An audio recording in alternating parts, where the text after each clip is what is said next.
திருச்சியில் இன்று அரசியல் பரபரப்பு உச்சத்தை எட்டியுள்ளது. முதல்வர் விஜய் முதன்முறையாக மக்களை நேரில் சந்திக்க உள்ளார். 5000 பேருக்கு மட்டுமே அனுமதி வழங்கப்பட்டுள்ள நிலையில் என்ன பேசப் போகிறார்? புதிய அறிவிப்புகள் வருமா? தமிழக அரசியலில் அடுத்த அதிரடி என்ன என்பதை காத்திருக்கிறது முழு தமிழகமுமே. பாதுகாப்பு காரணங்களால் ட்ரோன்களுக்கு தடை விதிக்கப்பட்டுள்ளது. விஜயின் இந்த திருச்சி பேச்சு தமிழக அரசியலின் அடுத்த அத்தியாயத்தை தீர்மானிக்குமா என்பது அனைவரின் கேள்வியாகவே இருக்கிறது. திருச்சி கிழக்கு தொகுதி வாக்காளர்களுக்கு நன்றி சொல்லும் விதமாக தான் இந்த நிகழ்ச்சி ஏற்பாடு செய்யப்பட்டிருக்கு. முதல்வர் பதவியேற்ற பிறகு விஜயின் முதல் பெரிய பொது பேச்சு இதுவே. டிவிகே கட்சியினர் அடுத்தடுத்த அரசியல் நகர்வுகள் பற்றிய சிக்னல்கள் வரலாம் அப்படின்னு எதிர்பார்க்கப்படுகிறது.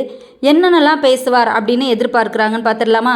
தமிழக அரசோட ஆரம்ப திட்டங்கள், தேர்தல் வாக்குறுதிகள் நிறைவேற்றப்படுமா இல்லையா? இளைஞர்கள் வேலைவாய்ப்பு, கல்வி தொடர்பான அறிவிப்புகள், எதிர்க்கட்சிகளின் விமர்சனங்களுக்கு பதில்கள் கண்டிப்பாக தரப்படும் என்று எதிர்பார்க்கப்படுகிறது.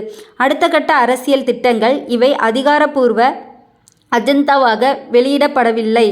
அரசியல் வட்டாரங்களில் பேசப்படும் எதிர்பார்ப்புகள் தான் இப்போ நான் சொன்னது எல்லாமே.